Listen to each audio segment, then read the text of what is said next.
How's it going, people? Welcome back to the channel. Welcome back to the Fourever Arsenal podcast. I hope everyone out there had a very happy New Year's Eve, New Year's Day, and are blessed for the upcoming year 2023. It is the 1st of January, so we thought we'll give you a live episode of the Fourever Arsenal podcast. You're always asking us to go live, and we do lives here and there, but we said let's start the year off in the right way. Let's start off with a bang.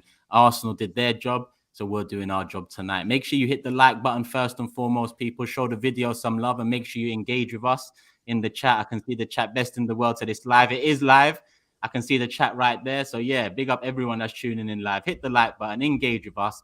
I'll have segments like I do on the Big Six where I go through some of the comments and the questions in the chat. And yeah, whatever you pose, I'll put to the panel, whether it's me, Lee, Jordan, or James. Make sure you're engaging in a respectful way, people.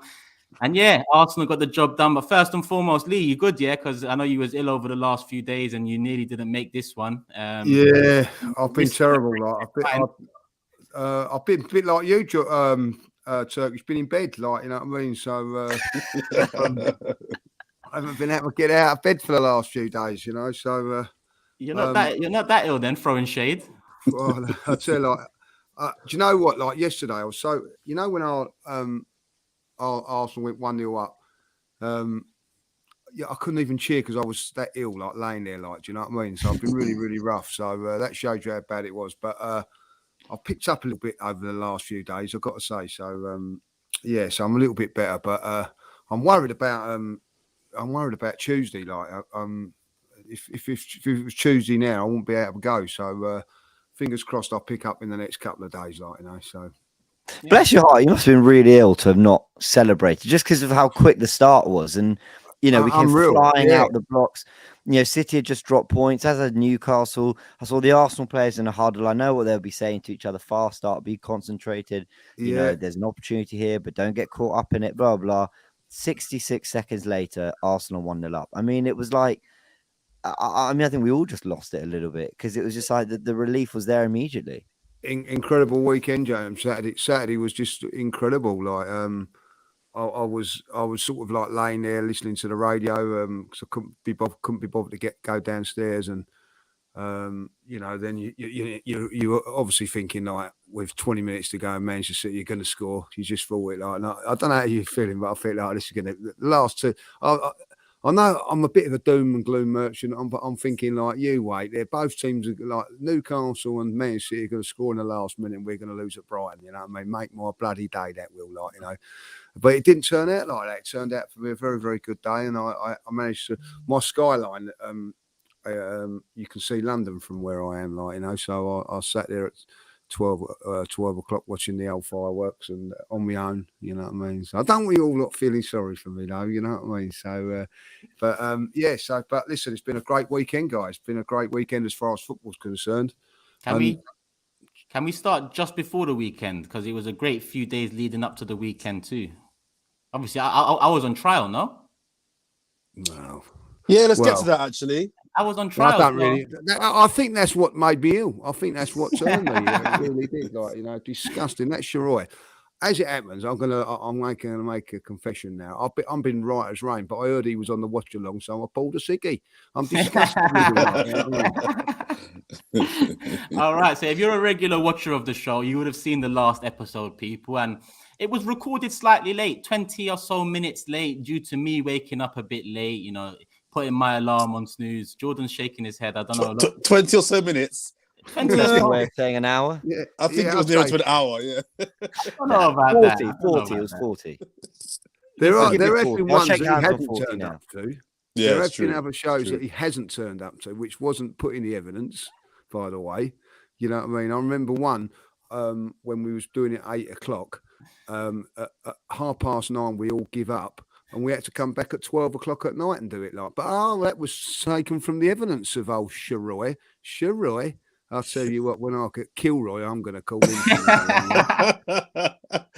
Turkish, you're going to read out what Shiroy actually I am going to read that because Shiroy is the judge and he's not a fraudulent judge just because of his surname. He is an actual judge, you know. So let me read that. Let me read out the verdict from Judge Shiroy. He said, upon consideration of the case for the prosecution and the defendant, I order as follows. Let me just save these super chats for a bit later. There we go.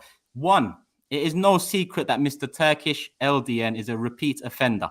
Even by his own admission, I too have sadly been on the receiving end of his offences. 2.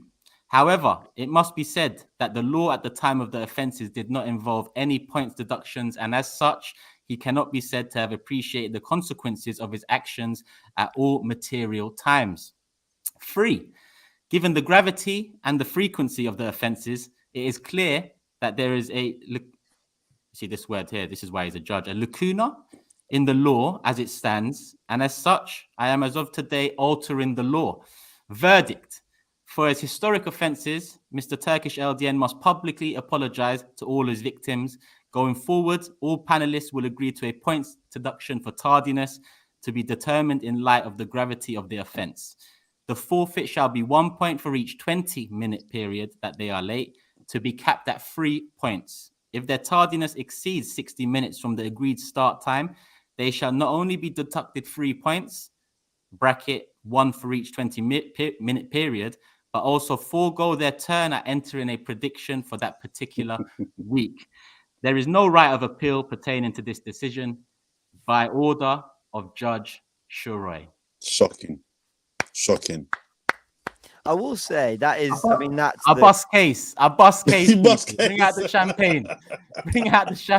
Free Turkish. I mean, that is an amazing comment from Shiroy. I have to say, fair play to him. He stepped up well and truly there. I know the two on the right are a bit sour about it, and fair enough, but you know, it's okay. Hold on a minute. Let's get this right. You know what I mean? Like, we've never been late, right? Never been late, right? But now if we're late, we get fined. He's done it 15 times. 15 times he's done it. And do you know what I'm saying? Like, you know. What's happened? What's happened? Ooh. Is that... Yeah, what's going on? Hey! Are you pulling a sickie now, Lee? Are you going to pull a sickie now, big man? Judge Judy's come on. Look, Judge Judy. Hey? I don't know. You can show your face. I think you should be ashamed of yourself. Shiroy. Hey? Incredible. Kilroy. Incredible. Shiroy, man. Look. Look, Shiroy's just popped up in Turkish's bedroom. That's a coincidence. I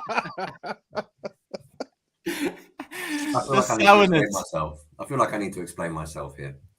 If, just as an example, right? If you're driving down a 30-mile-an-hour road and you've done that 10 times at 30 miles an hour, and they suddenly change the speed limit to 20 miles an hour, they're not going to retrospectively punish you for all the times you did 30, right? That's the point. That's the point that I was trying to make there. I'm more than happy with it.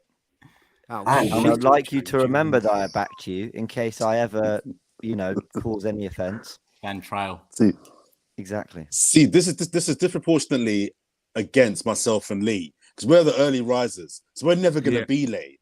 So this is unfair on the two people that are never. This is never going to impact us. Well, that's great, isn't it? I mean, Lee was last week saying it wasn't about the points. So the reality is now the deterrent effect should kick in. Listen, forget Lee. Hopefully Turkish wakes up. Hopefully Turkish wakes up. And let's not forget the one that Lee's talking about, where Turkish just didn't show up. That was meant to be my first Fourever Arsenal. Oh yeah, it was. I didn't get sent the link. The message. I didn't have any of your numbers. I had to DM Lee on Instagram to see if Turkish was alive. You should be on our side then. I'm sorry, Your Honor. I'm sorry, Your Honor. It won't happen again. That's the first public apology. That's the first public apology. You've got a few more. Let me apologize to all the victims as well. Everyone out there that supports the Fourever Arsenal podcast. I apologize for the lateness. It still went out on time, but I want to apologize to you guys and girls out there that love the show. I want to apologize to Shiroy. I want to apologize to James. And that's all my apologies done, I think. Wow. Wow. Oh, Jordan and Lee. Sorry, Jordan and Lee as well. Jordan and Lee, the prosecution. I'll apologize for wasting their time too. Okay. All right. Okay. Cool. We're I can't listen. The judge has spoken. We know it's going to happen again. You know what I mean? So it's true. We know it's going to happen again. So they'll try to catch you out. Kilroy is on that night. You know what I mean? I hope he gets his hammer out and passes his sentence, puts the old cap on his head and passes his sentence. So Shiroy, can I just ask you, if I'm 19 minutes late, I escape punishment, right? Oh, so you thought the first 20 minutes was a grace period? Yeah. No. Your wording seemed a bit... The minute you get to the first minute, you've entered that first 20-minute period. You cannot be a minute late for these shows. You cannot be a minute late for these shows. Yeah.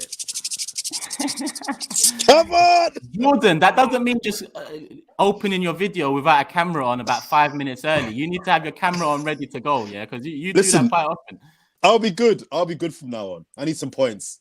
I need to pick up some points. Jordan's not winning this right, mate. Yes. They'll try to catch you out though, Turkish. You know, Jordan's next message will be, "Sorry, lads, I can only do 5 a.m." Just is what it is. It's 5 or nothing. No. I play fair. This is what I get for trying to... We play by the rules, me and Jordan. Like, you know, yeah, we do. Who was last on today? We're not rule breakers. Who was last on today? Lee Judges. Oh shit! Yeah, it was him, innit? Yeah. Was I? But he was on time. Thank you, Jordan. He wasn't 6:55. The request was 6:55. He came 58. Oh, yeah, true. If we're going by the new rules, I had the sweats. I wasn't feeling that well. You're so fucking out of order, really. You know what I mean? Just got off me. Look, I've got off my sick bed, not my lazy bed. You know what I mean? Like, you know, there's differences. Cool. As you can see, people, the Fourever Arsenal podcast, the usual 4 of us. It's going to be 5 of us today because Shiroy has joined the panel as well for the whole show. Hopefully, Shiroy can stay for the whole show. I didn't confirm with him whether he can. He's nodding, so he can stay for the whole show. Have we got any? I think there was a super chat here on the subject. Devon says, Lee trying to complain about a rule that he wanted to implement in the first place. Love it. Indeed. But yeah, we moved. There is some more super chats there. Actually, here we go. Panel of legends. Greetings from the Fort Lauderdale Gooners. Hope you're well, Craig. Hope everyone's well out there. Family, enjoy the new year. All of that. Love for the love. You know what it is. Where are we? Orange says, love from Cleveland, Ohio. Best Arsenal team I've ever seen. Turkish, if we win the league, will you finally buy an Arsenal kit? If so, who's on the back? Big up. Well, it might be happening sooner than you think. If we move proactively in the transfer window, being top of the league, I think that's enough for me to, you know, open my wallet again. Or maybe Lee will open his wallet at the end of the season when I win the prediction league. We'll see. Oh my God, I still owe 20 quid. Oh, sorry. I'm still not paid it. Like, this is awkward now. Shiroy, he's supposed to pay this bet 3 weeks ago now. Is there an extra 5 that's to be put on there because, like, you know, lateness on this? No, I think you should claim interest personally. Yes, I think I should. Like, thank you, Shiroy. All right, I'll send you £20.50. Yeah, I'm going to start from now on. You're called Knocker, right? Knocker. James Knocker. James Knocker. There you go. That's your new nickname, Knocker. Every time I see you, all right, Knocker. It seems like we've got a doctor in the chat as well that's trying to help Lee out. Lee goes Tottenham and spends 400 quid. It would make anyone ill. That's probably what it was, Lee. Do you know what? That's a great exactly point. I haven't been feeling that well since I've been down there. Like, you know, but what I've done, I can tell you that since I've been down there, I ain't won a game. You know what I mean? I'll put the old curse on them, like, you know what I mean? The old curse on them, like. I win them weed in all 4 corners of that shop. No one knows that. You know what I mean? You back the hell of a lot of water. Big up KD, a big supporter of the channel. Linked us up in Orlando. Jordan is like an Indian parent when it comes to Arsenal. Kid gets 99% in the test, but still scolded for missing the 1%. Hey, listen, that's Turkish parents as well, and I'm sure that's how look. Shiroy's nodding, Jordan's laughing. Yes. That can go for a few cultures out there, trust me.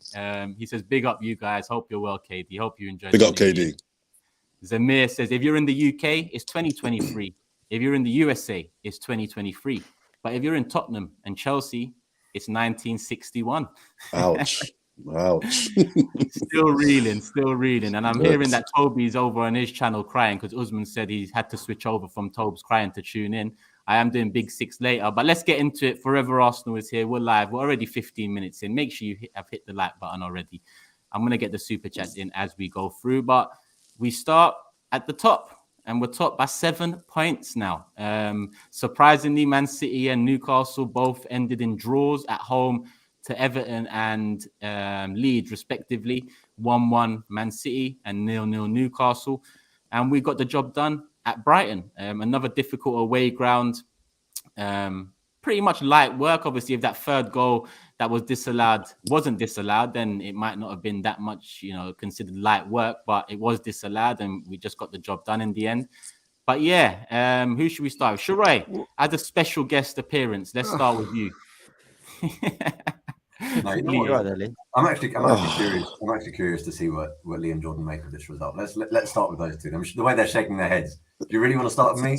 No. Feel free, Judy. Go on, off you go. Because I was over the moon. I thought it was going to be a game that we won, but I didn't think that we'd put 4 past them away from home. And some of the football that we played, these guys always had technical ability, but now you can see they're growing in confidence. Odegaard, yesterday I was waxing lyrical about him for the whole watch along. It was some of the stuff that he was doing was Harlem Globetrotters of football sort of stuff. It was designed to embarrass his opposition at times, and it bodes well because I'm now not going into games worrying what sort of Arsenal's going to turn up. We're playing a particular brand of football, and it's that same brand of football in every match that we play. And then obviously with the results of yesterday and today going our way, not only do I think it's time to really consider us as title contenders, but I also think it's near enough impossible for us to drop out of the top 4 now, if I'm being honest. Oh, straight in with the straight in there. That was one of the topics that I wanted to bring up today, because it was probably match week 12, 13 that I think we were talking about that on this podcast. Is top 4 secured amongst all this title race talk? And that is what I think a lot of people.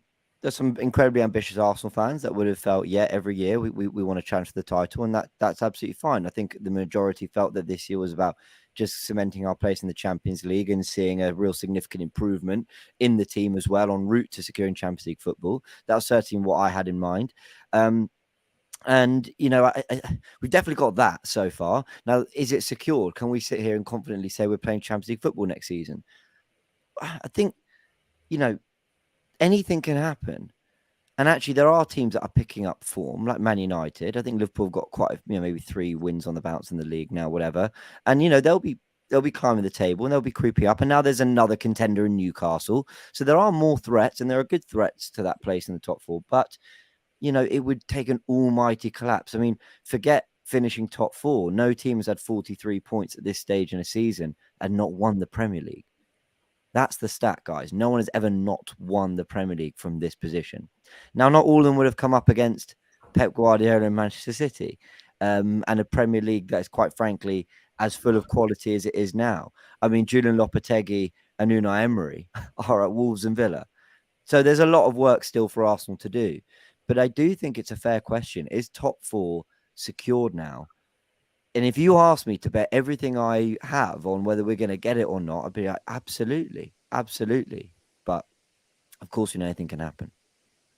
Is top 4 secured? I think it was a week or 2 before the World Cup break, I said, the position we've put ourselves in, it might have been just into the World Cup break, the position we've put ourselves in and the form and consistency of the other teams around, I thought top 4, it's not certain, it wasn't a certainty, but I was very, very confident that we had done enough to show ourselves as a top 4 team at the bare minimum. A lot of questions about title race and title contention around those times, which I pushed to the side because it's still early days, and it is still early days now after the 2 results against West Ham, Brighton. But in terms of top 4, you couple up our form, our consistency, home and away, both at the Emirates and away from home.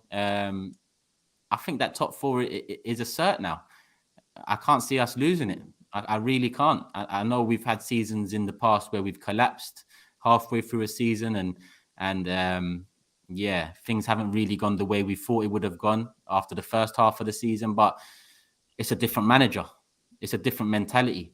Everything I see from the players on the pitch, everything I hear from the manager off the pitch, it really does feel like a new dawn. You got your hand up. Yeah, no, just ask a question. It's as simple as this. Man United play Man City in a week's time. Who do you want to win? Man United. So there you go. So what are you thinking? What a great point. What are you thinking? You're thinking title. And that's how you got to think now. You know what I mean? I don't know when it's changed for me, but it's changed for me over the last few weeks. I've always thought top four. Now I'm not. I've watched a lot of football over this last weekend, and since we've come back as well. I watched Chelsea today. I've watched Tottenham. I watched Manchester City's extended highlights yesterday. And there's no one better than us at this moment in time.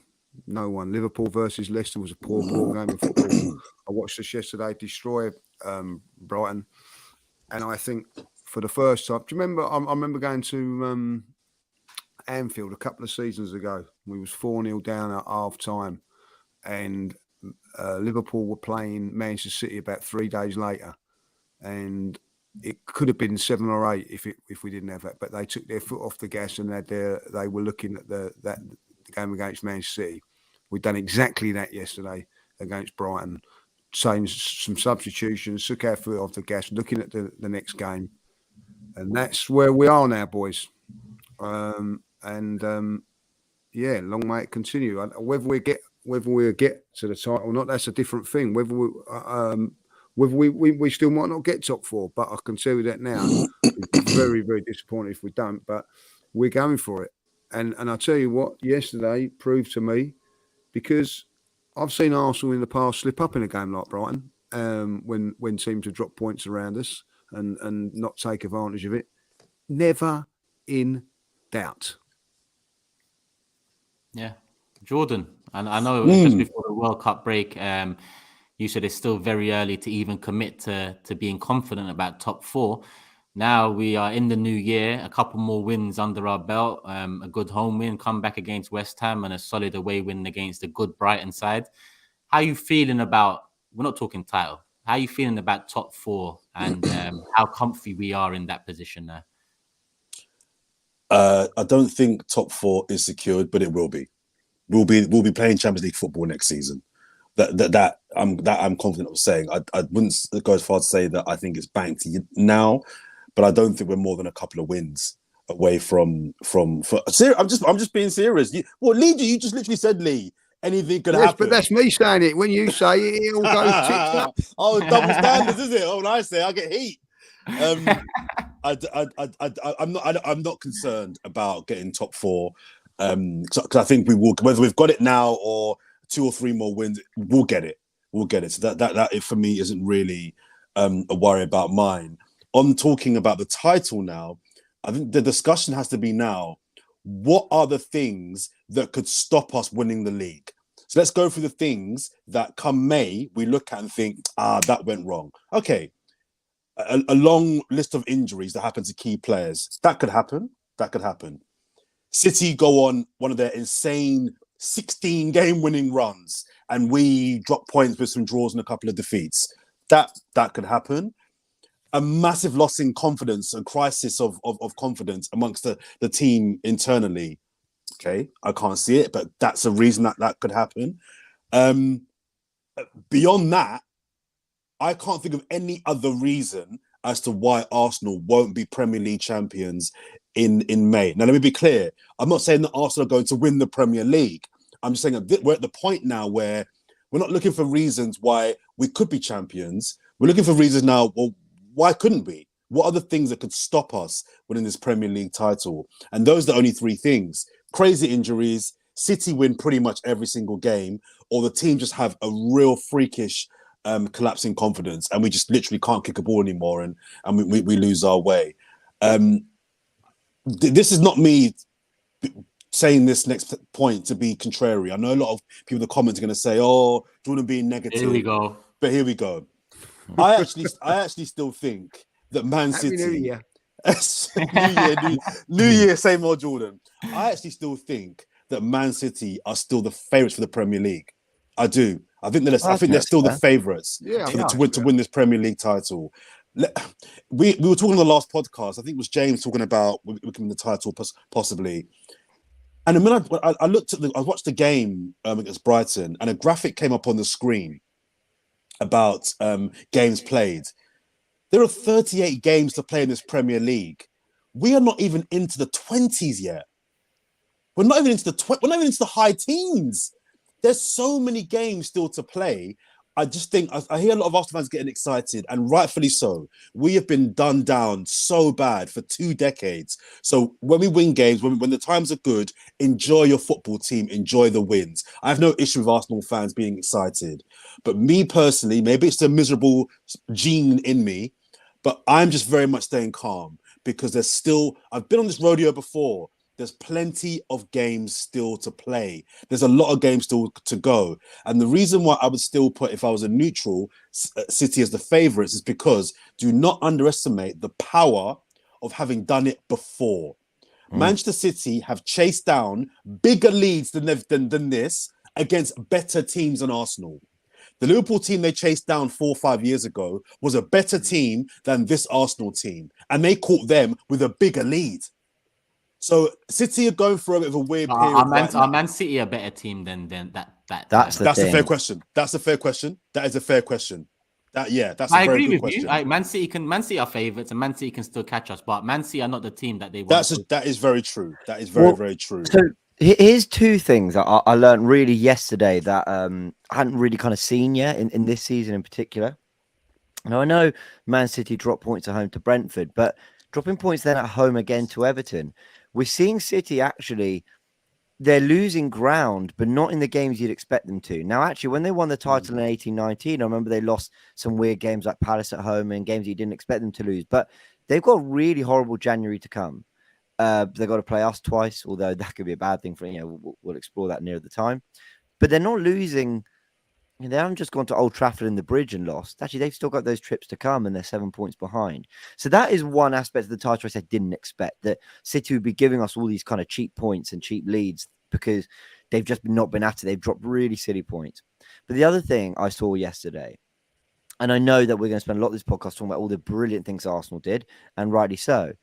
I actually think for the first time, I saw a nerviness to Arsenal. I think in that last 15 minutes, I think if we're not, maybe I'm going overboard here. It was actually pretty poor, that last 15 minutes. Total lack of control. And then we had to drop into like a deep shape and just deal with it. We actually couldn't. I don't think Tommy Astor did great when he came on, but he's just come back. I think Arteta saw that 4th goal go in and thought, okay, fine, we can rotate the subs, but you realize how brilliant White is and the control Zinchenko gives us. And of course, Partey's crucial, but I think Partey might even be better on the press rather than necessarily when we're dropping deep in there. And then he comes in, whatever. Now, Arsenal, I think we'll just see that out, and who can blame them? 4-1 up, a lot of football to play. But and Brighton are a really good side. They won at Old Trafford. They scored 3 at Anfield. They beat Chelsea 4-1. They're very, very good. But I was a little struck by how many problems they really caused us when we were 4-1 up. Then they get the second. And then the third, listen, we were lucky. That wasn't like an offside trap. That was lucky. So I think if Arteta can use that to, as a lesson for the boys, what was that? So iron that out, you'll be fine. Then great. But that was a slight, I haven't seen Arsenal look so mentally fragile as they did in that moment. And at the Bridge with a goal lead against Liverpool with a goal lead, those teams caused us far less problems than Brighton when we had a 3-goal lead. That was very strange to me. That's a great point you make, James, but also that's a lesson that Arteta's got to learn as well, because I'll tell you why. Because what he sent out the message, the game was done. By making those substitutions, he told every player and the fans and everybody else that game's done. And it's never always done. I've seen, it's happened before. I actually played in the game where he was 3-0 up at half time. We had a cup game on the Wednesday. And the manager took off 3 players and we ended up losing 4-3. You know what I mean? Like it does happen. Mentally, you switch off and things like that by doing what he done. Now, listen, he's done it. We got away with it. I felt that it probably, if I'll be honest, he made those substitutions 10 minutes too early. But in saying that, we've got a massive game on Tuesday, and we need to recover and go well it. We're at home as well. Listen, I can't stress how much this game is important to us on Tuesday, because we then actually go into double figures over all our rivals. Double figures in points. You know what I mean? That is psychologically unbelievable. And that means, what you're doing is we can afford to make a mistake. and these other teams can't make mistakes no more. Like, man, if Manchester City go to Chelsea, it's not an easy place to go. I think that they'll win there, but if they don't, it's more points dropped. So, we're putting pressure on. We're putting pressure on now, like, and we've got this is a time for us now to really nail on some pressure. We could actually be going to Tottenham. If we beat Newcastle, we go to Tottenham, possibly 16 points in front of them. You know what I mean? Like, it's unbelievable, boys, what we're doing. So I hear what you're saying. I think that there was a little mistake there yesterday that we've done. Again, I think that he'll learn from that, like, you know what I mean? But I just think they just took their eye off the ball yesterday more than being sloppy. Lee, I don't actually agree. I think that, you know me, I'm not one for looking ahead, too far ahead of games going forward. But I think that it was the right time to do the subs. It was 3-0, right, at that point? Yeah, I think so. It was 3-0. Yeah, I'm sorry. If you give away a 3-goal lead with 25 minutes to go, I'm sorry. I'm not blaming Arteta. No, I'm not blaming Arteta. I'm not blaming Mikel Arteta. No, I agree. Do you know what I mean? And he's got to think at that point, it's 3-0. We've got 2 huge games coming up. That's a time to start forward planning. If a game isn't sealed when you're the league leaders at 3-0 with 25 minutes or 20 minutes to go, I'm sorry. I'm not blaming Arteta if that goes wrong. So I didn't think it was. It turned out, as James said, to be a nervy 15-minute period, and that can happen. We may have got a bit unfortunate. Maybe we didn't. But I heard a few people saying the subs were too early, and I just feel managers sometimes can't win. They're either too late or they're too early. No, that's fair. I heard it with Southgate as well. Some they're too early, too late. He's not proactive enough. We won the game, and I think overall he did a very good job in managing the team. If they'd have come back, like I said, and it was 3-3, that's not bad subs. You're not bringing on kids either. You're bringing on Tomiyasu. You're bringing on good players. Sorry, Shiroy, go on. No, don't apologise. For me, it was actually one substitution that changed the course of the game, and that was when Zinchenko came off. I mean, everything before that, he gave us so much control when we had the ball. I think we were retaining possession wonderfully. We were advancing into the final third with real pace and transition. As soon as he comes off, we immediately start seeing a lot less of the ball. We have a lot less going forward down that flank, sadly, and then everything else is coming down the other end, and Tomiyasu's in trouble. And on the watch along, I looked over at Turkish and I said that all started when Zini came off. This is no indictment of Tierney, but sometimes you play opposition where your best form of defence is quite literally just retaining possession if you're 3-0 up, right? And that's what we didn't do very well. That's what we didn't do very well after Zinchenko came off. Do you know what massive decision that, by the way? Because I thought Tierney was brilliant against West Ham. Done really, really well. But I thought it was That's interesting. When brilliant, but he defended. I felt that he was being let down by his central defenders on. One thing about Tierney is he's letting an awful lot of crosses in the last 2 games, and that's one thing that prior to the World Cup break and when talking about Tierney, I'd always say he doesn't give a winger a sniff in terms of the attacking third for the opposition. But last couple of games, a few crosses have been coming in where he hasn't closed down quick enough or given a bit too much space. But I wasn't, I was all right with him against West Ham. And I think Shiroy is right.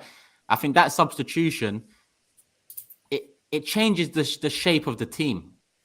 And maybe changing the shape of the team at that time, maybe it was a bit early. But like Jordan said, you can't really win as a manager. Either you do it, and then people mention it in hindsight, or you don't do it and people ask why you didn't do it when the result comes or goes against us. So the worrying thing for me is Saliba's form since he's come back. He's been not too good since the World Cup. And Tomiyasu looks a little bit like off the pace as well. Like, these guys, hasn't like.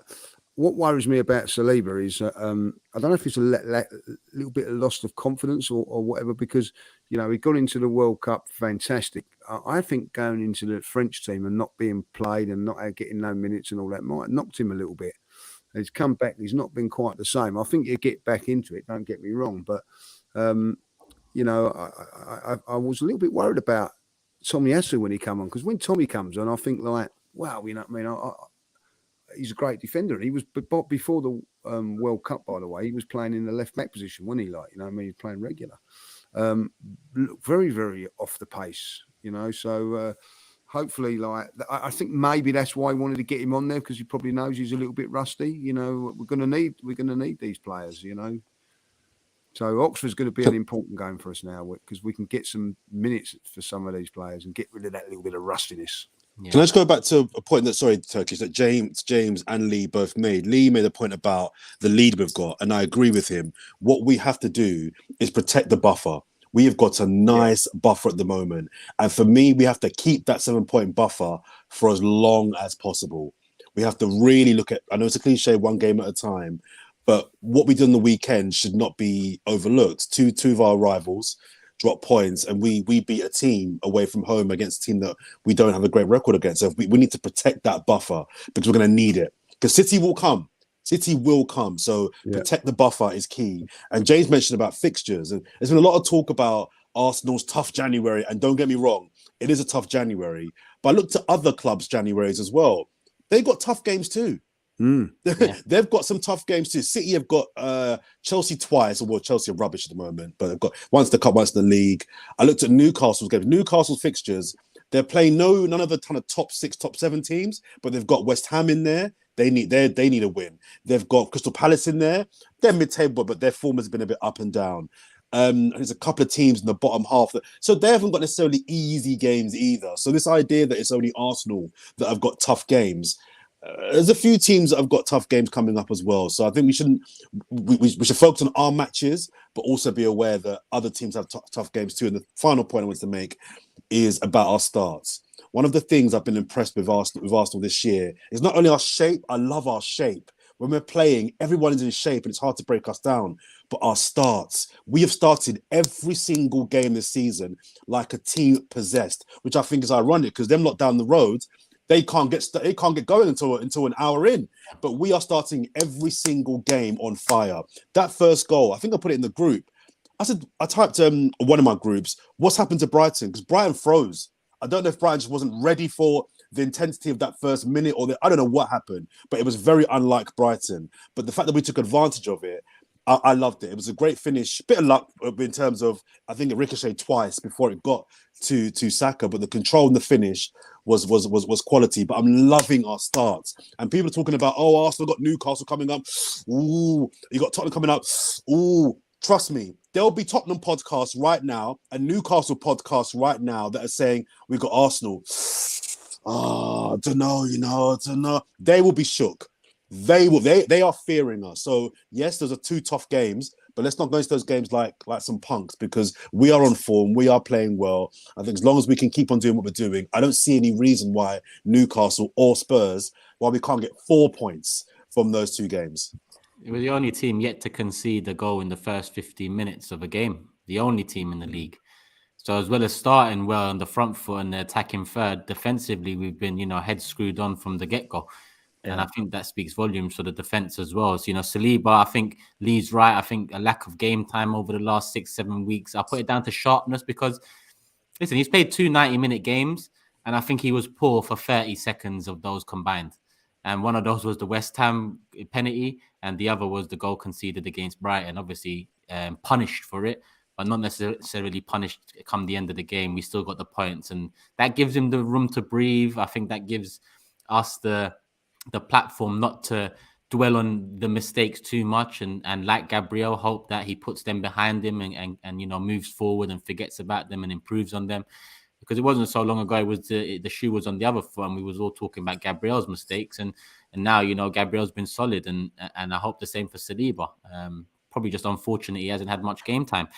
Listen, Newcastle is around the corner, but we haven't even touched on the attack yet for Arsenal. I know Odegaard got a hell of a lot of mention after the West Ham game, and probably deservedly so after this game too. But Martinelli with a goal and assist in the second half. His shot was actually the shot that resulted in Saka's goal in the opening couple minutes. Saka again, quality finish, popping up just when you need him to. And Eddie, 2-2 for Eddie as well. A lot of doubt, a lot of pressure on his shoulders, but he's taking it in his stride. So I'm just going to go back to Shiroy. And talk to us, Shiroy. It's obviously the standout for you, the man of the match was Odegaard. But yeah, give us Give us your analysis on the attack and all four of them getting a goal.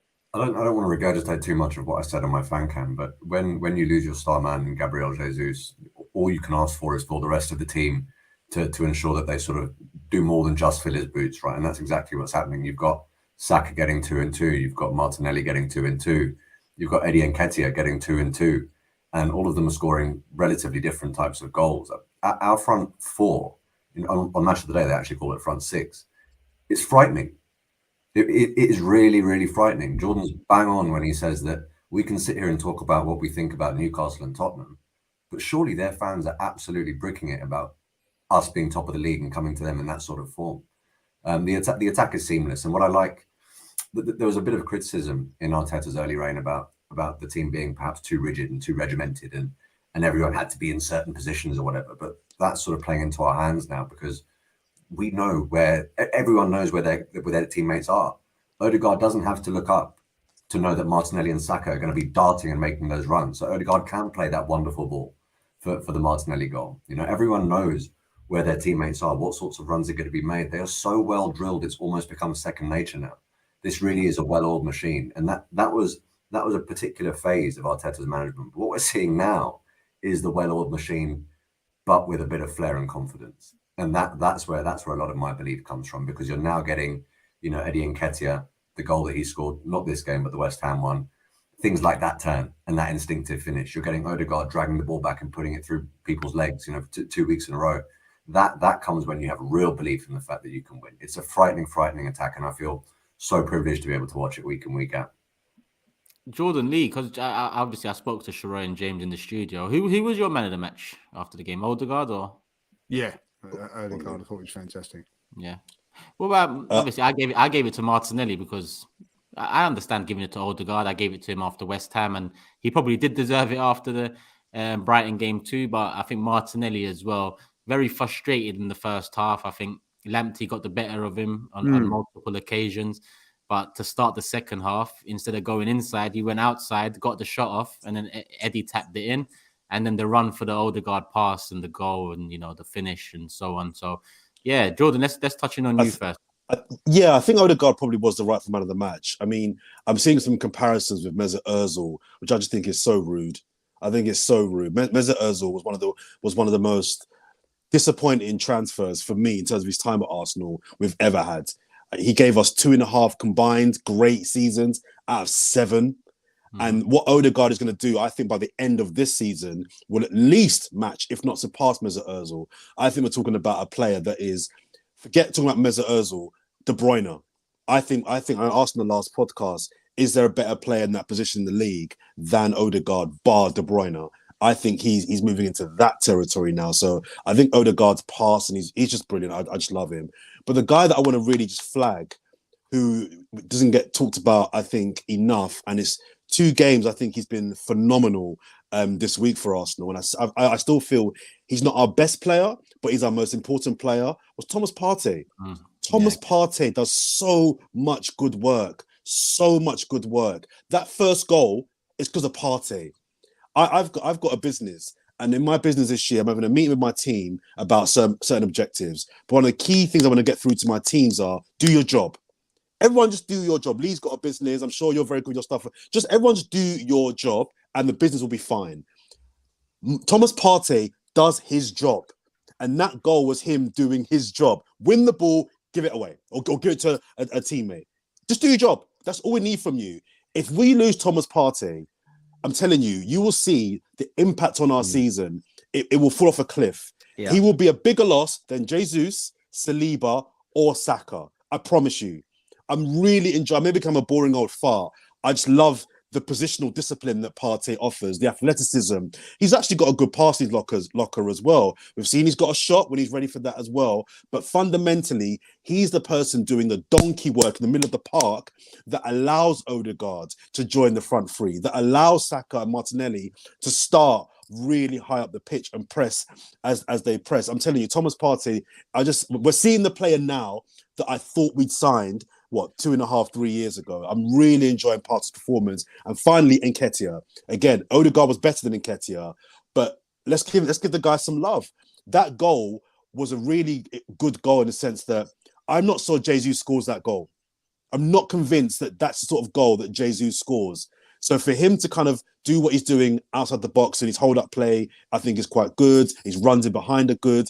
But ultimately, he's a poacher. It's a poacher's goal. The keeper's fumbled it. He's tapped it in. Great starts the second half. Let's go. So I want to give Eddie Nketiah his flowers as well, because these are the games that I challenged him to score in. I could forgive him for not scoring against City, Liverpool, the top defenses. These are the teams I need you to get the goals in, and to be fair, it's 2 out of 2. So big up Nketiah. Well, also the general way Arsenal are approaching games. We talked about the fast starts, the combinations. That hasn't changed with Eddie coming in. Everyone's talking about everything that Jesus offers, bar the goals, and rightly so. And actually, Arsenal still look as dangerous as they did pre-World Cup. I mean, you know what's funny? I've never really seen stats like it. So I think Brighton had 68% possession, I think, across the 90.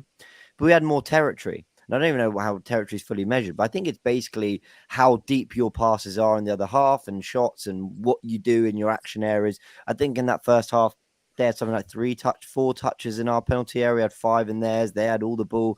What Arsenal were doing was being incredibly efficient when they did have the ball. We didn't have as much of it when we did. I just felt watching Arsenal, we looked like we would score with every attack. Every time we went forward, I thought, yeah, I mean, we might score here, genuinely. It's been a long time since I felt that way about Arsenal. And I think that's what Arsenal developed. I remember watching Liverpool and City, but it was more Liverpool made me feel this way, when they would go on equally amazing runs just to keep up with City and ultimately not win the title sometimes. That's how good they were, City. And, you know, they play away at Southampton or away at Palace or whatever. And I'd be watching the game thinking, oh, Liverpool don't look at their best here. But then, bam, pass, goal, Mane. You know, something like that. Like they just had that quality. They could just do something out of nothing. And that Odegaard pass to Martinelli was Arsenal not really controlling the game so well at that point, but quality comes through. And I love that we left one of our forward players that high up the pitch to, you know, be able to attack that space when it opened up. And Arsenal developing a little bit of a killer instinct, which is brilliant. The goals have gone up, you know, in terms of goal tallies. We're scoring lots of goals in games. We're killing teams as well when they think that they're starting to come at our goal, and we're going, no, we'll go the other way and we'll counter you. And I really like that from Arsenal. I think there is a bit of competition there as well between Martinelli, Saka, and Odegaard, because for the Martinelli goal, you know, 9 times out of 10, another player just squares that to Saka. He's right in front of goal; it's wide open. But Martinelli is thinking, "Nah, I'm having that," because they're all on about 6 or 7, right, in terms of goals in the season. Yeah, and I think all of them are quietly competing to get that and to get that top scorer title for Arsenal. Healthy competition. That's how. Looking back on it, he should have played it across. I didn't want to say it. I didn't want to say it, but yeah. No, I did because I like to see that. Do you remember like Grealish done it the other day, didn't he, for Haaland? You know, listen, he scored, so it don't matter. But like, you know, it was 80% him scoring, it was 100% him putting it across. You know what I mean? But listen, he done it and got away with it, and we forgive him for it. Like, you know, what's great about this Arsenal team at the moment, in my eyes, is you're only as strong as your weakest link. Well, who's our weakest link? Who's our weakest player? There isn't. Everybody pulling in minimum 7 out of 10 performances, like maybe even more. Every game, everybody's playing well. You know, if I'll be really honest and be a little bit picky, yesterday, I thought Ramsdale wasn't at his best yesterday, and whether that was the conditions, I don't know. But no one's having poor games. Every one of them, individually and collectively, they're playing very, very well, and that's what you want. Lee, it's a good point. I think the weaker players on the day were probably Ramsdale, he who shan't be named, Saliba, and they were still 6s. Wait, it's a new year. When are you going to change this? No, we're not there yet. He's convinced. But this is kind of my point, Turkish. If he can put in a 6 and that's a poor performance, that's a good sign for me. If 6 is like the minimum, because I thought he wasn't bad. I didn't think he was great. I thought he was good. I thought he was okay, but he wasn't his normal 7s and 8s. You know, which I think most weeks he's been 7. Go on. No, sorry, because on that, right, on the Xhaka thing, isn't it really interesting? Because you mentioned Thomas Partey, Jordan, and rightly so, he's brilliant and crucial for that first goal. Was it first or second? I can't remember. Anyway, first. But I kind of remember the first bit of the season pre-World Cup. I think the names we talked about a lot was Jesus, Martinelli, Saliba. And now this side of the World Cup, it's more Odegaard, Saka, Gabriel. I think it's been brilliant, really, since Chelsea as well and Wolves and whatever. And they're kind of, if one's level dips slightly, like it seems the other is rising to it. Saliba's not been at his best, but I think Gabriel's been brilliant. Thomas Partey has been immense. Whereas in the first part of the season, I think he was again putting in plenty of sevens. Now he's maybe above that, but Xhaka was, phenomenal, I thought, in the first part of the season. And it's really interesting how I remember, Turkish, you might have made this point when Saka started the season a little slowly, apparently. We were all saying that. And he said, but how often is it that all three of your front three are firing? And, now we got Saka getting that brilliant goal. Eddie, I thought, was quite quiet, but got his goal. But I don't know. It's just fun. It's just interesting how not all 11 at once are going to put in 9-10s. But, he seems to be the partner is picking up for the one who's not at his best. Our team, each individual player complements each other so much. Whether you look at the forward three, whether you look at the midfield three, whether you even look defensively, whether Tierney plays as Zinchenko, Ben White, Tomiyasu, Saliba, Gabriel's partnership, Ramsdale's ability to play at the back. Arteta's literally got this team into a position where they're all complementing each other. They're all helping each other tick, all small cogs in a big system, a well-oiled machine. Someone mentioned earlier, and that's how far we've come. That's what it is now, to the point where we can lose someone with the quality of Jesus and still go on and win games. And we won't play in the best of teams across the last two, but West Ham's a London derby. Yes, they've been poor this season, but they always manage to get up for a few London derbies a season, regardless of how good they are.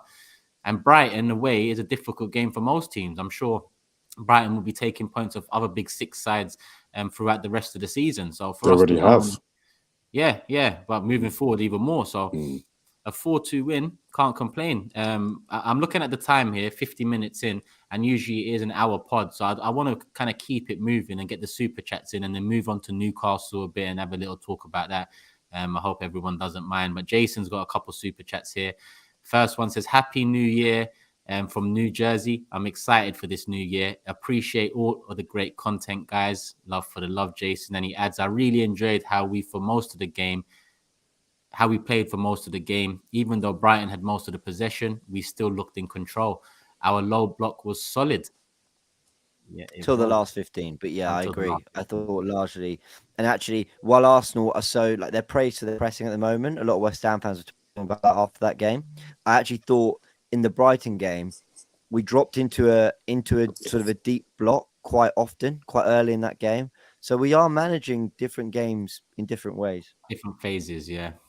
Big up Ryan, a big supporter of the show as well. Can't stress how much I love this show, guys. Like Forever Arsenal might have to turn into 5 Ever Arsenal.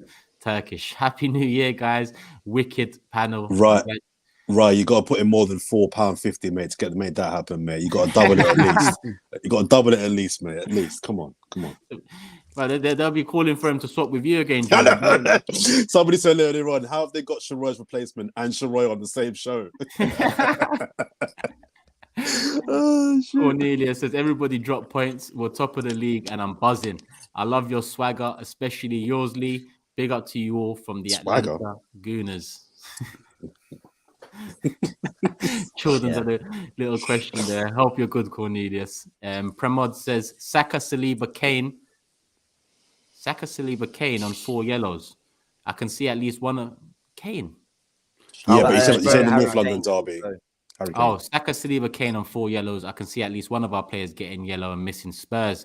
If it happens, which Arsenal player wouldn't you mind missing the North London derby? Well, we're going to do a show just before the North London derby. Maybe there's Oxford, though. There's Oxford, right? So wouldn't that... I mean, I could see Saka and Saliba getting yellows in the Newcastle game. Let's put it that way. Missing the Oxford game. Yeah, that's a good shout. But Jose did that once in the Champions League. O'Malley says, how we navigate Europa League will be massive. Thanks for the content and great way to start 2023. We tend to forget that, Europa League is still coming back, I think, end of February, March, if I'm not mistaken. And obviously the FA Cup commences against Oxford. And just quickly, sorry, I'm going to go for some more chapters. This is the reason why I've still got City as the favourites, because I want Arsenal to win these games when it matters. Obviously, every win matters, but I'm talking about March from then, when you've got Europa League games, when you possibly are still in the FA Cup. Those games when you're still in the title, being the title race then with 10 games to go, that's when I'm going to see the real Arsenal. The moment we're playing well, we're beating the teams, we're ticking every box. But when the Europa League kicks back in, the FA Cup, that's when I think we're going to start to see how good this Arsenal team really is. That's why January is important for some additions to get that depth 100. Guys, get them used to it all. Yeah. Matt Whitman, Izzy, and someone else has Jamal have let me know that Oxford doesn't count for the Yellows as a Spencer. Okay. Oh, that is heartbreaking. I thought it did, but yeah, if that's what it 100% used to. I'm convinced that. I'm convinced they used to be domestic competition. You still play. I think I think you can. I'm not sure. I don't know. Yeah, I don't think name has said Oxford does. Yeah, no, it doesn't carry it. I'm sure it happened earlier this season with League Cup. Maybe not Arsenal, but someone else. But we'll confirm that. We'll confirm that after Newcastle. And Rishikesh says we need to take each game as a final, just like Argentina did at the World Cup. Callum, I think some fans need to calm down. We still have a lot of games left. If we get a couple injuries, we have to use bench players, and I don't trust our bench players. Do you? Depends what you mean on calm down, Callum. Is it calm down on the title talk, because there hasn't been much of that on this podcast, or is it calm down on the top four talk, where I'd probably say even with a couple injuries, I think we've done enough and shown enough to be pretty confident that top four is in the bag come the end of the season, and Champions League football will be back at the Emirates. Lee? I think what they're saying in the FA Cup, if you get booked in the FA Cup, it don't add on. So say, for instance, like you get sent off in the FA Cup, it will go on to the Premier League. But say if you get booked in the FA Cup, it don't add on. But I'm pretty sure if you get, say, like one of our players gets booked on Tuesday, then their suspended game will be the FA Cup. I've just looked it up, and it won't be. Oxford won't be affected by the yellow cards, I don't think. Okay. That's what my quick Google search says. I don't know how that works. It used to be like just every game, didn't it? Like, but well, domestic games, used to all be. But we'll I mean, in fairness, if they had, I thought in the FA Cup, yellow cards didn't go against you; they didn't tot up. So if you get 5, it wouldn't matter. I'm not sure. I don't know. Well, we'll find out soon enough, I'm sure. Ibby says, if we beat City, then I think we'll all believe. We need to step back and look at just how good our football is.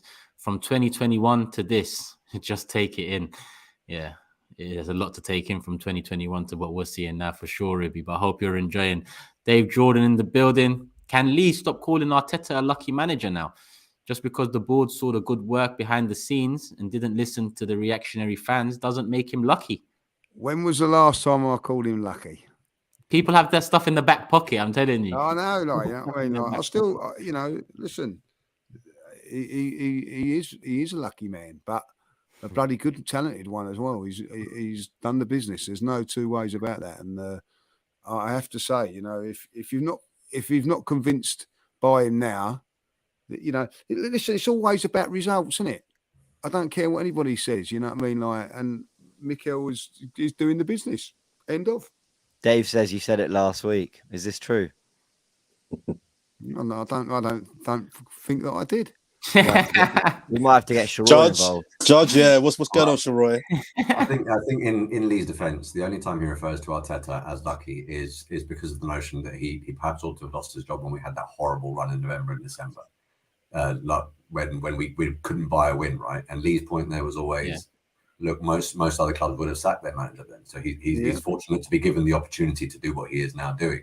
And I think a lot of big clubs would have made that move. But the reality is someone saw something in him because look at what he's manifesting now. Shiroy, I've got some dead bodies in my house here. Can you come represent me and come help me out? Because you're doing a great job representing Lee and Turkish. I'm always here for you, man. I'm always here for you. Any more highlights packages? You're gonna need Shiroy, mate. Anyway, so you wait over there. There's no need for that. KV said, James, you're right. We looked a bit nervy. However, that all happened after Holding came on. He needs to go for us to elevate even more. I don't think that's fair on Rob Holding. That's not fair. because I think he brought Rob Holding on because we lost control, and he thought, oh no, all right. And actually, I don't know if you guys clocked it, but Saka was playing right wing back for the last 20 minutes. Have you noticed how tucked in Tomiyasu was?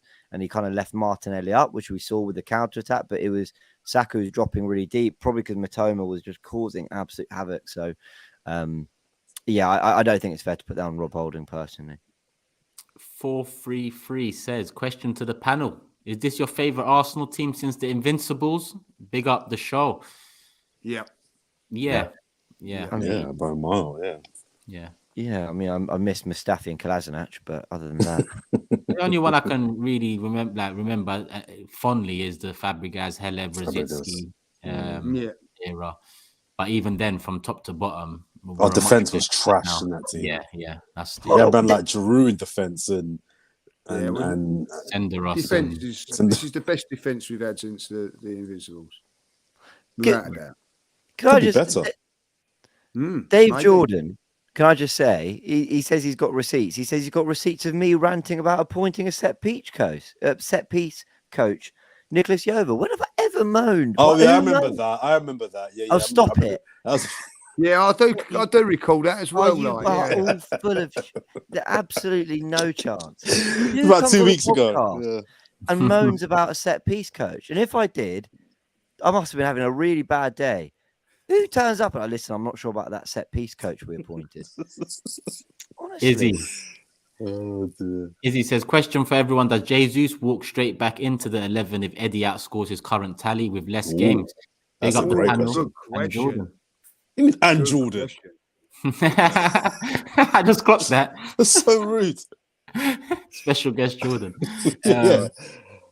No, I think if Eddie's scoring and let's say he's scoring up until Jesus returns, Eddie keeps his spot, and I think that's what Arteta would do. More importantly, I can't see Arteta dropping his number 14 on 100 grand a week, the Haaland boy, if he's actually been getting the goals, because he's very much a manager who wants to reward those sorts of performances. And what would it do to Eddie's mindset if he's outscored Gabriel Jesus and still gets put on the bench as soon as he comes back? I mean, that really does send a particular kind of message as to where Eddie's future lies at this club. I hope he does the same thing. Couldn't hear you, sorry. Done it with the goalkeeper. And he does it with Tierney, doesn't he? When Zinchenko's fit, Zinchenko plays. He does it. He does do that every so often. That'd be interesting. Very good question, that. Very. I hope he doesn't do it with Mudryk, though. If we sign Mudryk, I hope he doesn't bring him in and drop Martinelli. I don't care how much you sign this guy for. That guy's got to work his way into this team. Let's have it right. That front three is the front three for the foreseeable future. So I don't like this guy comes in and walks back into the team if the guy you're replacing is playing well. That doesn't sit well with me.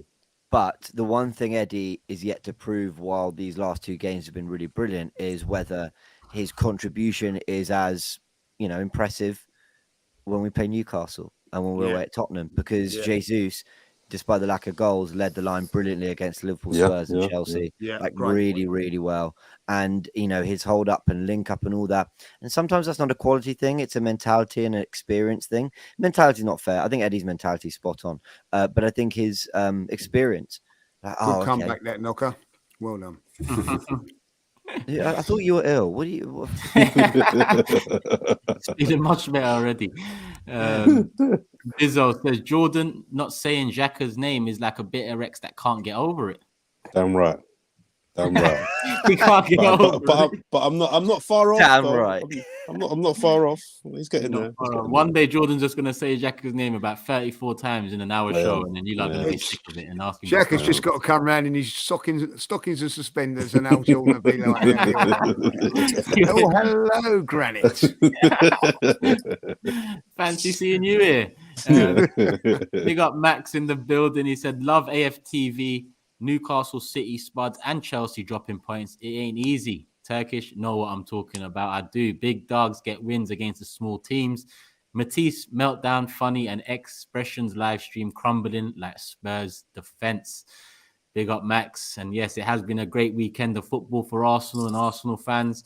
But the action comes thick and fast. And we are over an hour, so I hope we've hit 1,000 likes, people, because this is already the longest Fourever Arsenal podcast. So let's hit 1,000 likes and let's get close to 2,000, because there's 4.6k watching live. And we're going to go into Newcastle and kind of just go straight into predictions and maybe discuss more around the game on the following show. I thought Trippier was out suspended, but I don't think he is. Reason being because I opened my fantasy football app and he's available for selection next game. So I don't know if I've got that one wrong, but Trippier will be playing against Arsenal, I believe. So yeah, no suspension for him there. And we've got Newcastle at the Emirates, a tough Newcastle side, best defensive record in the league this season. Obviously, we conceded 2 against Brighton, which kind of messed up our defensive record. But yeah, we was in and around them and not so long ago. Where should we start with this one? Shiroy, as the special guest, let's start with you on the Newcastle game. I'm glad that we got those, or I'm hoping that we got those defensive errors and frailties out of the way. And it was in a game that we scored 4. So if you are going to do it, you want to do it when you've got 4 on the board already. And for that exact reason, I think that kick up the arse is going to result in a very, very defensively solid and sure performance against Newcastle. I know they've got a great defensive record, but we've got a great front line. So I'm going 2-0. You're going 2-0 straight in. I can't actually put up the league table because it's going to mess with. Let me just quickly see. I can lean this side. No, but I think he'll literally just go straight through the whole. Oh, not bad. That's perfect. Seamless. Not bad. Lee, not bad, isn't it? He's ill again. He's ill again, people. That's it. We've lost Lee. As well, for the audio listeners, Spotify, Apple Podcasts, all podcast platforms, I'm still in the lead, 22 points. Lee's in second, 21 points. James in third, 19 points. And Jordan, bottom, fourth, 16 points. Yet to get a correct score on Fourever Arsenal. But yeah. All right. We'll see how that goes. Was there any need for that, my mate? Yeah, there's no need for that at all. No need for that. No need. Everyone's fully aware. He's right cocky, isn't he? Like, you know what I mean, he is. Yeah. It's a different Turkish. Yeah. All right, cool. So I guess I start with a prediction since I'm top. Shiroy's gone 2-0. I'm going 2-1 Arsenal. Oh, Alan's in the comments says, Jordan, please predict a loss. He knows how this works. There he is. We'll get there. Lee, a bit of frustration there. Was you going to go for 2-1? I was going to go for 2-1, but as Judge Judy is seeming to be getting everything right this week, I'm going to go for 2-0 as well. Then, 2-0 for me. 2-0 for Lee. James. 1-0. 1-0 to the Arsenal. Classic. And Jordan, don't do it again. You tried. You done it once last week. Don't do it again. You'll all be happy to hear. I think Arsenal lose this game, but I'm going for a goalless draw. But I think Arsenal lose this game. I think there's one freak result in every team, even though it's win the title. There's normally one like where the hell did that come from? I think Arsenal lose this game, but I'm going to go for a goalless draw. Our home form's been so good though. At home, we've just been. We have. That's why it'll be freakish. That's why I think it'll be like, what the hell? I think Arsenal lose this game, but I'm going to go for a goalless draw. Goalless draw. Put that table up again, Turkish. Yeah, let's put it back up. There we go. And there's of the Listen, Lee, if it ends up 0-0, I want a public apology from you. Yeah. I'll go in front of Judge Judy. Don't worry about that. I'm dragging you into court, mate. If this is 0-0, me and you. Of the big 3 fixtures coming, Newcastle home, Spurs away, United at home, you kind of got 3 very different tests there. They're all difficult. Which is the one you're all dreading the most? Well, maybe dreading's not the word, but shot them away. I'm looking forward to that one the most, which could be taken as dreading it the most because we need to. The other 2 at home. Change that narrative. It's at home every single time. You know what I mean? Yeah. But away, away at Tottenham, Well, I mean, Newcastle have had a really impressive season and sit third. United are the most resurgent of the 3 teams, and they're on the up. And Spurs. Listen, we just always lose there. Always. That's why. Naturally I'm not having United yet. They're playing well against mid-table to blow it. I'm not convinced about United just yet. Rashford hype, man. Yeah, I'm not buying it yet. Season.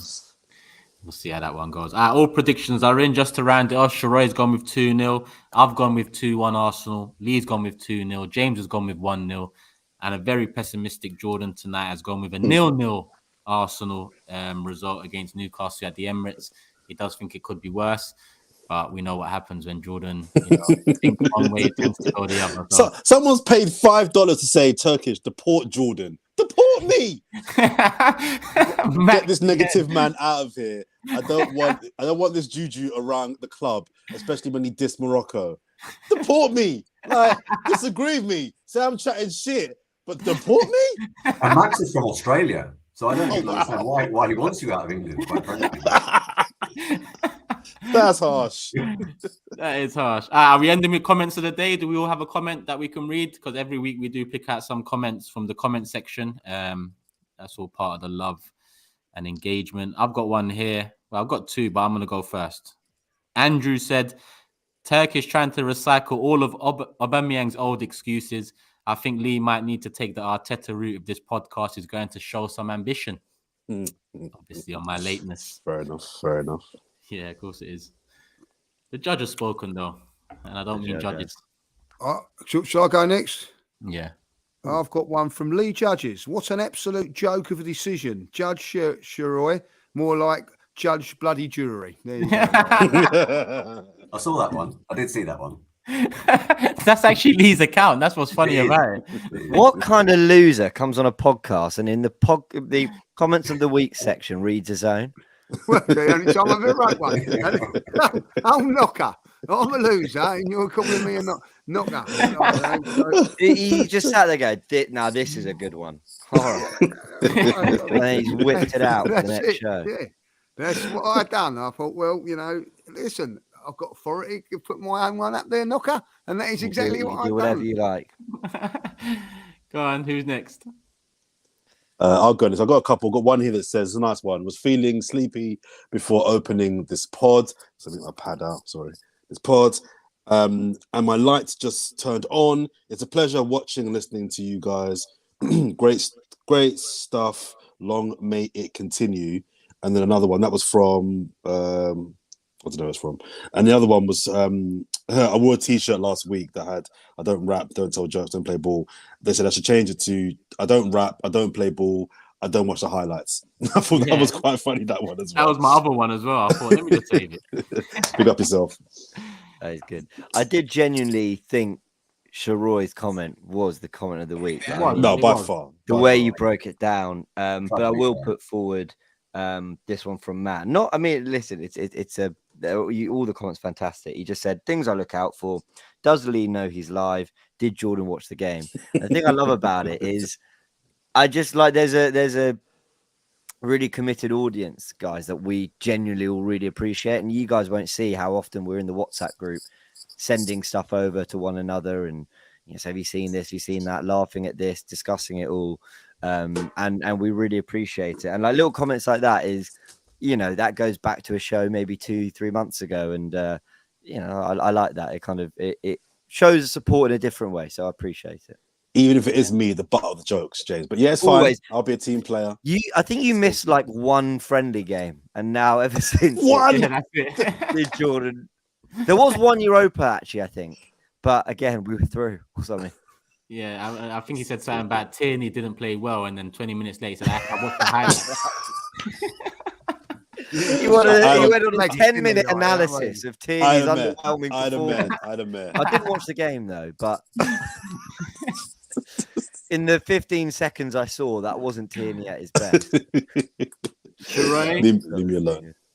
Shiroy, thanks for coming on. Obviously, I didn't ask you for a comment of the day. I don't know if you have one, but I agree with James that your comment was definitely the comment of the day. Amen. Especially for me, a bus case. So I'll take that. Yeah, you did bus case. Listen, man, it's always a pleasure being on there. I watch you guys week in, week out, man. One of my favorite shows. It's a privilege to be on.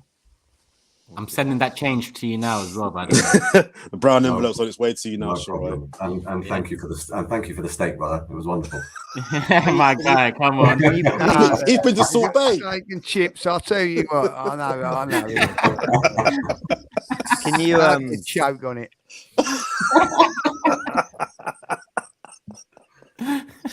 Please stop talking about sending money or whatever because I have Lee Judges on my case again. I can't be bothered to hear from him. It's New Year's Day. I want to start the year right. Just we'll deal with it tomorrow. Oh, the judge is talking about interest, so there might be. Well, we have talked about interest. I'm actually trying to get a little bit of merch up, like James Knocker, like T-shirt, like that. £20. No one will buy it because no one will understand it. Can we just say that New Year? Can we just make a promise that for all the listeners to just be nice to Jordan, Jarrett, Brian on the pod in the comments this year? It's a new year. It's a new start. Let's just all be sensible about this, our analysis, and our feedback. Let's just be nice to and I'll be nice to you. Though, if you started predicting Arsenal to win, get the fans on side. You know what I mean? But Lee, you know what you don't know is that I'm doing what James did last year. So I'm taking the hits. But this year we're going to actually win the league. So I'm taking one for the team. So there's a bigger plan going on here that you're not aware of. It's beyond you. You've discovered the ritual. The ritual. He's discovered the ritual. Do you know what though? As soon as he paid out his money for the shirt, you know what I mean? That ritual soon went out the window, didn't it? Fuck the ritual. He said, I ain't paying. How much does that ritual cost me? No. It cost him 40 quid, that ritual. He said, I ain't having that. 40? You think it was only 40, Lee? You think it was only 40? Okay. I don't know, 30, 30 and 40 for you because you come bottom. So the ritual went straight out the window. Now you're a knocker. You know what I mean? Not with what you ordered. Your platinum limited edition Hugo Boss shirt, lovely. Yeah. Some unreleased Hugo Boss Arsenal Adidas gear. Signed by Arsene Wenger himself. A couple super chats have come in, and I was going to wrap it up, but I'm just going to get them in because I don't want to dismiss anything. How much are they? All the engagement. This guy here, are you the accountant on the Fourever Arsenal? What's going on? It's $10 minimum now. Come on, guys. We are too strong, says Abdullah. Newcastle need an off day. Newcastle need an off day. Arsenal to beat us. We'll go 10 points clear. I don't know. We'll go 10 points clear. Plus, Saliba needs to get himself booked to miss the Oxford game. Apparently, that's not the case. So hopefully, it doesn't. And Barham says, "Love your content, guys. How will our confidence be if we lose to United in both City games at Anfield?" My guy, we'll discuss that when the time comes because it's an hour 17 minutes. Jordan, just sorry. I know you want to wrap up. Who have Man City got next? Do we know? Chelsea on Thursday away. Okay, that's interesting. That's what Abdullah was saying. 10 points clear of City if we beat Newcastle, and then we can, chill out Thursday and watch them at Stamford Bridge and hope for the best. So I know you're wrapping up, but between now and the 15th of Feb, City go to Chelsea, United, they host Spurs, they then go to Spurs, and then they come to Arsenal. That's all in the space of 5-6 weeks. That's harder than what we've got. Way harder. But they're City. But they are City. Cool. Still 4K in the building. Make sure you hit the like button on your way out. Big thank you to Shiroy for helping me bust case first and foremost, and secondly for coming into the first Fourever Arsenal of 2023. Definitely going to be seeing more of Shiroy this year. So big up Shiroy for coming in and helping out as usual. Jordan, Lee, James, the regulars, you know what it is. We'll be back again after the Newcastle game, before the Oxford game. So off the top of my head, I'm thinking Thursday, Friday, next show. It won't be live. It'll be uploaded. If you're subscribed and you have the notification bell on, it'll pop up on your phone or iPad or laptop, whatever you use to watch content. Max says, I missed a couple super chats. My apologies, Max, but all the ones I've saved are now gone because, I must have missed them earlier. So apologies for that. Cecil's in the chat. My main man, Cecil. Man like Cecil. Cecil. Mr. International, welcome back. Never knocked me once, him. Never knocked me once. That'll come soon. Anyway, cool people.